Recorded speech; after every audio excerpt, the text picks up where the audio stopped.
अस्सलाम वालेकुम दोस्तों, क्या हाल है। मैं उम्मीद करता हूं कि आप सब अल्लाह के फजल करम से खैरियत से होंगे, ठीक ठाक होंगे। आज मेरे पास एक गैर शादीशुदा खातून जो कि MBBS हैं और इसने मलेशिया से MBBS की है, जट फैमिली से तलक रखती हैं। इनका जो घर है, इनकी जो रहायश है तो वो लाहौर में है और यहाँ इनका अपना ज़ाती 7 मरले का घर है। इनके वालिद साहब गवर्नमेंट ऑफिसर हैं, जबकि इसकी जो वालदा हैं तो वो हाउस वाइफ हैं।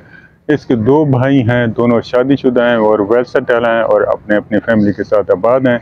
इसकी 2 बहनें, एक बहन शादीशुदा है और ये MBBS हैं, डॉक्टर हैं और इसने अभी तक शादी नहीं की।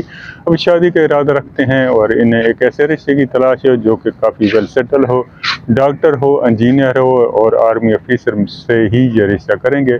ऐसे अब जो आर्मी ऑफिसर, डॉक्टर, इंजीनियर हैं और वेल सेटल हैं या बहुत ही अच्छा बिजनेस है तो वो लोग इस रिश्ते के लिए अप्लाई कर सकते हैं। मैं उम्मीद करता हूँ कि ये रिश्ता आपको पसंद आएगा। वीडियो अच्छी लगे ज़रूर लाइक कीजिएगा। अल्लाह हाफिज़।